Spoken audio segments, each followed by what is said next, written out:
वो असम का इनका मुख्यमंत्री हेमंत बिस्वा शर्मा हो। अभी अमित शाह जब बोल रहे थे कि असम के अंदर कि वहां पर हेल्थ मिनिस्ट्री में घोटाले हुए कांग्रेस की सरकार के राज में, तो उस वक्त पर हेल्थ मिनिस्टर ये आपका हेमंत बिस्वा शर्मा ही था। बिठाइए इसके ऊपर जांच और डालिए इसको जेल के अंदर। जिसको आपने मुख्यमंत्री बनाया है यही स्वास्थ्य मंत्री था असम में उस वक्त पर जब कांग्रेस की सरकार थी, तो बिठाइए इसके ऊपर जांच। तो अमित शाह क्या बोलते हैं वो खुद ही नहीं समझ पाते। प्रधानमंत्री इस सवाल का जवाब दें या गृह मंत्री इस सवाल का जवाब दें कि एसआईआर के बाद जिन लोगों का वोट कटा, या फिर आपने कहा कि जो घुसपैठिया थे वो घुसपैठिया कहां गए, उनको पकड़ के कहां भेजा गया, इस सवाल का जवाब दें। बंगाल के अंदर अगर निष्पक्ष चुनाव हो तो मैं आपको बता दूं कि ममता बनर्जी इनको टिकने भी नहीं देगी। अगर खुद गृह मंत्री अमित शाह और प्रधानमंत्री नरेंद्र मोदी भी बंगाल से चुनाव लड़ जाएं तो भी वो दोनों भी हार जाएंगे, ये मैं लिख के दे सकता हूं। लेकिन सारी देन मशीन की, अधिकारियों की, उनकी देन है जिसकी वजह से भारतीय जनता पार्टी बंगाल में स्थापित हो पा रही है। वरना आप मुझे एक बात बताइए वो मिथुन चक्रवर्ती जिनकी बहन को हर फिल्म में गुंडे उठाकर ले जाते हैं, वो अपनी बहन को नहीं संभाल पा रहा, तो बंगाल की इतनी सारी बहनों को ये भाजपाई कहां से संभालेंगे। फिर भाजपाई नेताओं की वीडियो कैसेटें खत्म नहीं हो रही। एप्स्टीन फाइल के अंदर तो एक आदमी की एक दो वीडियो निकल रही है, या भाजपा के नेता रिकॉर्ड तोड़ देते हैं। अभी वो एक भाजपा का पार्षद है, आपने देखा होगा, जिसके बेटे की वो वीडियो आ रही है, देखा होगा आपने। तो आप ये बताइए कि इन लोगों से आप महिला सुरक्षा की गुहार लगाते हैं। मिथुन चक्रवर्ती के बेटे के ऊपर रेप के आरोप लग रहे हैं, रेप का मुकदमा उनके ऊपर चल रहा था, जिसके बाद मिथुन चक्रवर्ती ने भाजपा ज्वाइन करी और अब कोई भी गोदी मीडिया मिथुन चक्रवर्ती के बेटे का रेप का मुद्दा नहीं उठाती। आप ये देखिए एसआईआर जिसके चलते ममता बनर्जी दिल्ली तक आई, दिल्ली के सुप्रीम कोर्ट तक का दरवाजा उन्होंने खटखटाया, बंगाल की सड़कों पर धरना भी दिया।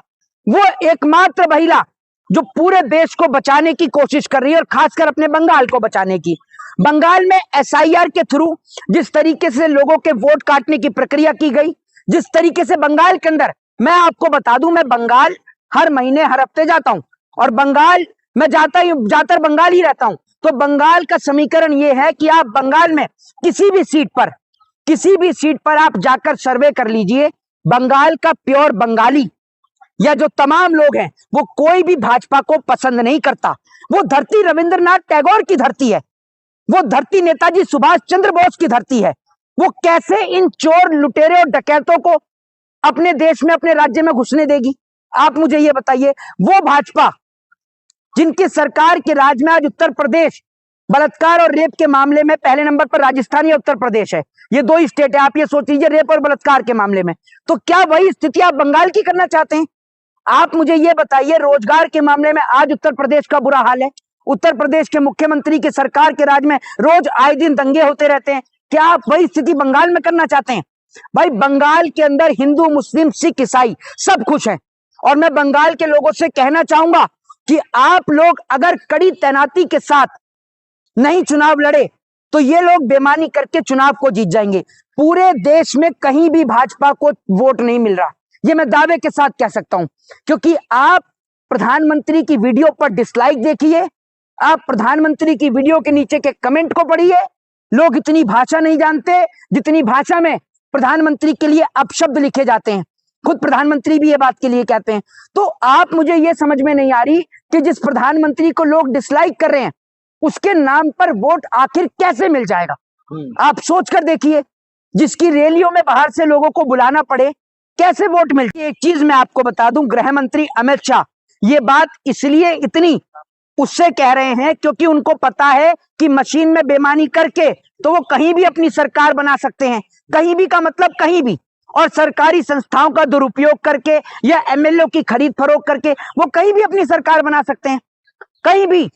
और बेईमानी के दम पर अगर बंगाल में सरकार बनेगी बीजेपी की तो सिर्फ बेईमानी के दम पर, वरना मैं आपको ये लिख के दे सकता हूं कि जिस भवानीपुर की सीट से ममता बनर्जी के सामने शुभेंदु अधिकारी लड़ रहे हैं, ये वही शुभेंदु अधिकारी है जो भाजपा की, जो कभी टीएमसी की सरकार में ममता बनर्जी की पार्टी से एमएलए हुआ करता था, ममता बनर्जी का राइट हैंड हुआ करता था।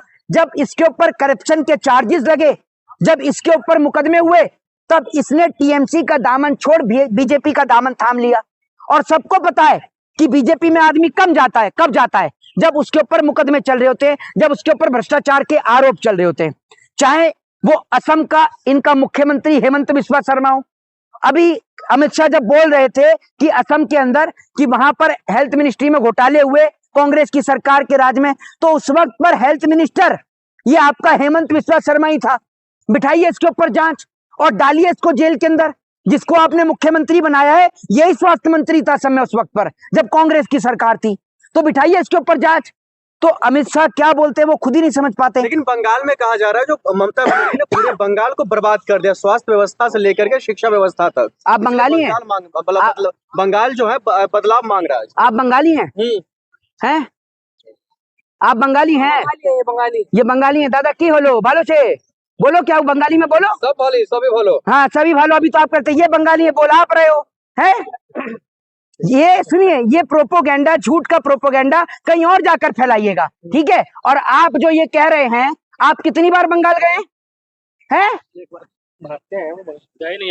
ये बंगाल ही नहीं गए क्योंकि इनको बंगाल में ऐसे लोगों को घुसने नहीं दिया जाएगा। गोदी मीडिया के पत्रकार की नो एंट्री है, समझ रहे हैं। बंगाल के अंदर इन जैसे लोगों की नो एंट्री है। जो आप ये झूठी और भ्रामक खबरें फैला रहे हैं ना, जाकर देखिए कि आपकी सारी स्टेट एक तरफ और बंगाल एक तरफ, जहां हिंदू मुसलमान नहीं होता, जहां इंसानियत और मानवता चलती है, जहां पर लोग मिलकर दुर्गा पूजा भी मनाते हैं और मिलकर रमजान भी मनाते हैं। दुर्गा पूजा के पंडाल में चले जाइएगा, इतने सारे मुस्लिम भाई। अभी कल ही रामनवमी थी, कल रामनवमी के दौरान वहां पर बंगाल के अंदर इतने सारे पंडाल थे जिन पंडालों पर मुस्लिम भाई पहुंचे।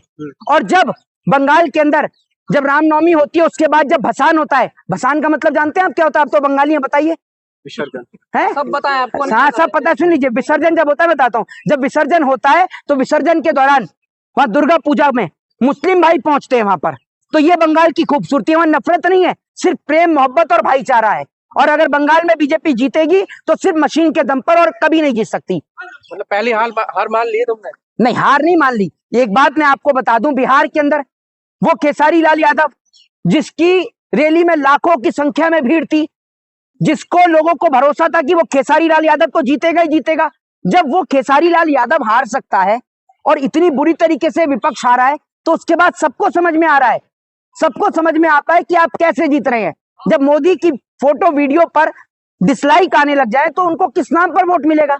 सिर्फ बेईमानी के दम पर ये सरकारें बना रहे हैं और जीत रहे हैं। सरकारी संस्थाओं का दुरुपयोग करके या एमएलए की खरीद फरोख्त करके वो कहीं भी अपनी सरकार बना सकते हैं, कहीं भी। और बेईमानी के दम पर अगर बंगाल में सरकार बनेगी बीजेपी की तो सिर्फ बेईमानी के दम पर।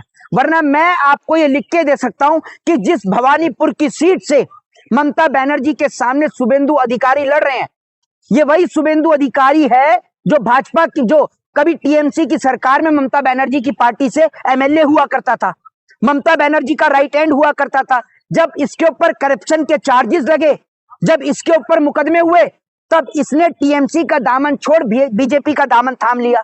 और सबको पता है कि बीजेपी में आदमी कब जाता है जब उसके ऊपर मुकदमे चल रहे होते हैं, जब उसके ऊपर भ्रष्टाचार के आरोप चल रहे होते हैं।